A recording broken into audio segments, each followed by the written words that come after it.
it's a universally acknowledged truth that Doctor Who guarantees headlines, and leaks and spoilers are certainly one way to make a splash. Most leaks come from excited fans snapping on-set photos, but from accidental episodes releases to annoyingly revealing press releases, sometimes it's actually the people involved with the show who are responsible. So with that in mind, I'm Ellie with Who Culture, here with 10 times Doctor Who spoiled itself. Number 10. The impossible astronaut's big death spoiled right before broadcast. The opening episode of any series has to start with a bang to get viewers excited for what's to come, and so the ever-scheming Stephen Moffat plotted for a mystery character to be killed off in the Series 6 premiere, The Impossible Astronaut. There was a huge Who's Going to Die marketing campaign in the weeks leading up to the launch, and the buzz was palpable. Who would it be? All was revealed on the 23rd of April 2011, when Matt Smith's 11th Doctor was shot dead within the first 10 minutes of the episode. God blimey. It was a shocking moment for most people, but for those who happened to be browsing the internet in the hours before the episode aired, it was anything but. For no justifiable reason whatsoever, the BBC actually released a fresh batch of images from the episode on the afternoon of the 23rd of April, two of which showed the Doctor being shot by the astronaut and regenerating. The death of the Doctor was a great moment, sure, but just think how shocking it would have been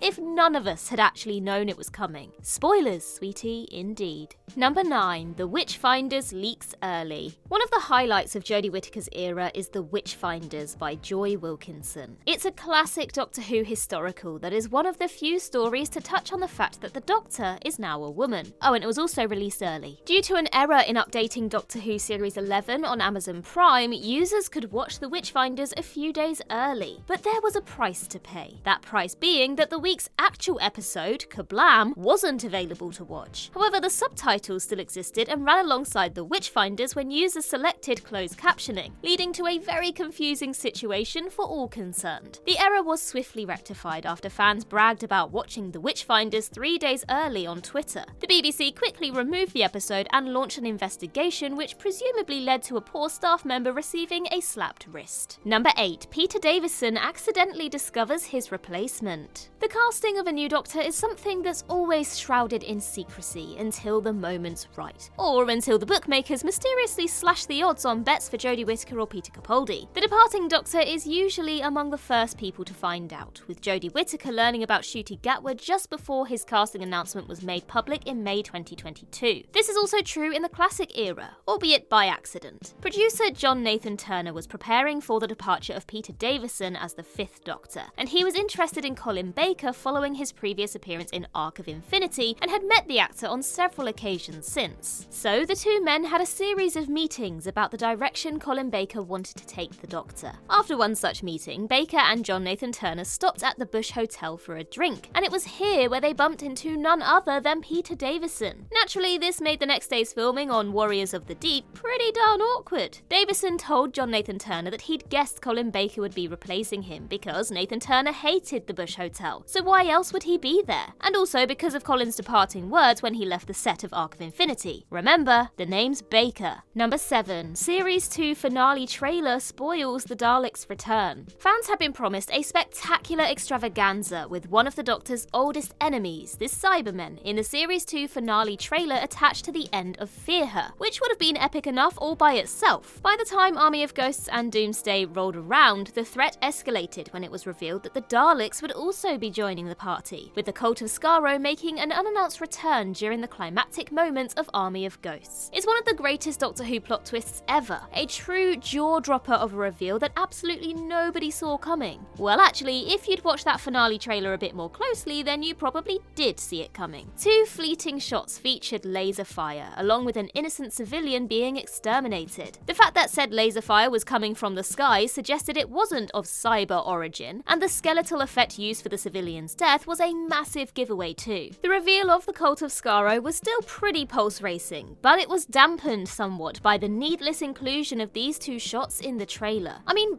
why did they even need to be there? Why give any clues at all? But hey ho, the long-awaited showdown between 2 of Doctor Who's most famous foes was still highly entertaining, and the Dalek cyber banter was on top form. Daleks do not take orders. Classic. Number 6. The name of the Doctor is sent out early. We all know how exciting it is when you pre-order one of the Doctor Who collection Blu-ray sets and it arrives on the Saturday morning before release. That's a whole weekend of watching Doctor Who. However, imagine if the Doctor Who box set that dropped on your doormat wasn't a classic you'd already seen multiple times and was a series finale that introduced a previously unknown Doctor. Well, that's exactly what happened in 2013 when a production error meant that fans who had pre-ordered the second half of Series 7 received it before the name of the Doctor aired. This meant that they knew what the Doctor's name actually was. Was it Keith or something completely unpronounceable? The BBC leaped into action, pleading with those few lucky fans to not spoil the surprises of the episode for the majority. Stephen Moffat even offered to release a video of Matt Smith and David Tennant after the episode if fans kept quiet. Thankfully, they did, and news of John Hurt's new incarnation and the true meaning of the episode's title largely remained unspoiled in wider fandom. Whew, thank God for that. Number 5. Tom Baker spoils his 50th anniversary cameo. Tom Baker is a great storyteller, and if you've been a Doctor Who fan for long enough, you've probably heard a lot of them multiple times. Stories of grandmothers tingling bosoms, pretending to cry at Catholic funerals for monetary gain as a child, and his hilarious impression of painter Francis Bacon. He told a completely different kind of story in 2013, the spoilerific kind, giving the Huffington Post a major exclusive in the run-up to his Doctor Who return in the Day of the Doctor. He said, "I am in the special. I'm not supposed to tell you that, but I tell you that very willingly and specifically. The BBC told me not to tell anybody, but I'm telling you straight away." Though this was revealed 4 days prior to the Day of the Doctor, it still managed to remain a secret to most Doctor Who fans, who were probably too busy finalising their anniversary plans. Or perhaps they'd become so familiar with Tom's tall tales that they chalked it up to his mischievous nature. Thankfully, despite Baker's indiscreet interview, his reveal as the curator retained its power, becoming one of the most spine-tinglingly brilliant moments in modern Doctor Who. Number 4. Christopher Eccleston's debut hits the web in advance. After a 16-year break, Doctor Who returned as a continuing series on the 26th of March 2005, and despite the unwanted intrusion of Graham Norton, it became a runaway success that audiences are still enjoying 18 years later. In 2023, Doctor Who has been back on our screens for longer than it was ever away. However, in the wasteland of the 1990s and the early 2000s, fans could be forgiven for being impatient to see Christopher Eccleston's first episode as the Doctor. On the 8th of March 2005, it was reported that Eccleston's Doctor Who debut had been leaked online. The source of the leak originated in Canada, whose Canadian Broadcasting Corporation was a partner on the revived Doctor Who. Eccleston even recorded links for each of the episodes in Series 1. It wasn't a completely finished version of Rose, as Murray Gold's arrangement of the iconic theme tune hadn't been added to the title sequence. Instead, it included a classic version of the iconic Delia Derbyshire arrangement of Ron Grainer's theme. In the years that followed, it's been speculated that the leaking of Rose was an attempt at guerrilla marketing to gauge the opinions of hardcore Doctor Who fans ahead of broadcast. It's probably an overly romanticised view of what was likely an excited fan working at CBC who was keen to share RTD's bold new vision for Doctor Who. Number 3. Jodie Whittaker's regeneration appears online. Jodie Whittaker's regeneration was the subject of great speculation. Who would she regenerate into?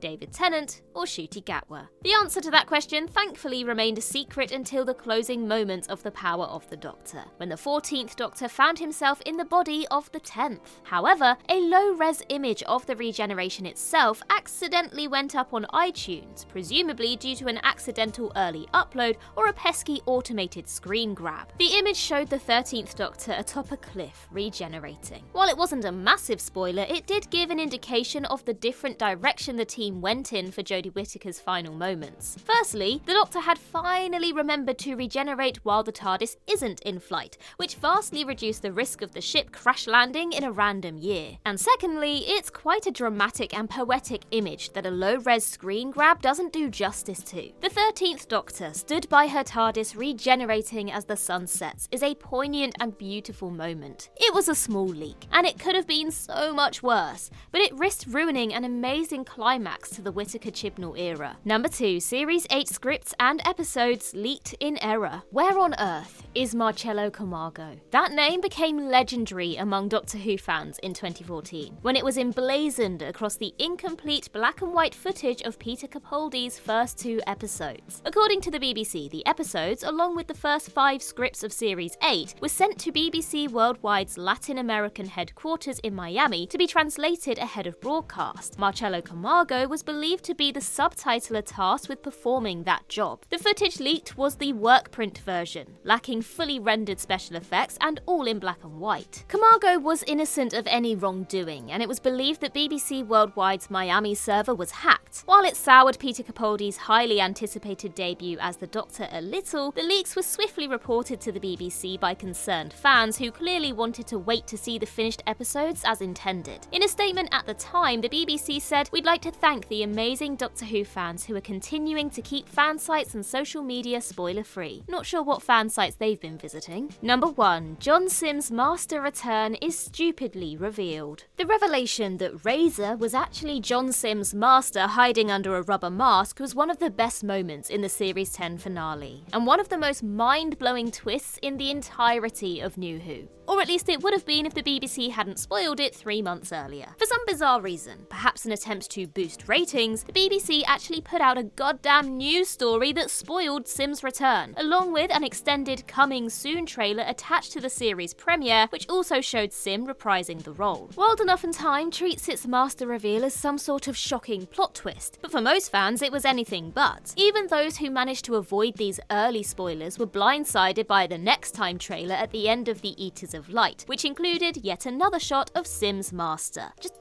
why? It feels like there was some sort of disconnect here between writer Stephen Moffat and the BBC's marketing team, because Moffat clearly wanted this to be a knock your socks off twist. Remember how great the reveal of Derek Jacobi's Master was at the end of Utopia? Yeah, this should have been that, and it wasn't. Well, that concludes our list. If you think we missed something, then please do let us know in the comments down below, and while you're there, don't forget to like and subscribe and tap that notification bell so you never miss a Who Culture video ever again. Also, head over to Twitter, Instagram, and TikTok to follow us over there, and I can be found on all of those social medias just by searching Ellie Littlechild. I've been Ellie with Who Culture, and in the words of Riversong herself, goodbye, sweeties.